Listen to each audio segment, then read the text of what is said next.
இல்லா அடிமை என்னை அணைக்கிறே, தாங்கி தாங்கி வழி நடத்தி மகிழ்கின்றே. தகுதி இல்லா அடிமை என்னை அணைக்கிறே, தாங்கி தாங்கி வழி நடத்தி மகிழ்கின்றீர்.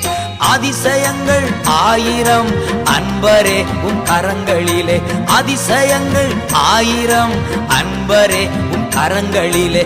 நன்றி நன்றி நன்றி என்று துதிக்கிறே, நல்லவரே உம் நன்மைகளை நினைக்கிறே.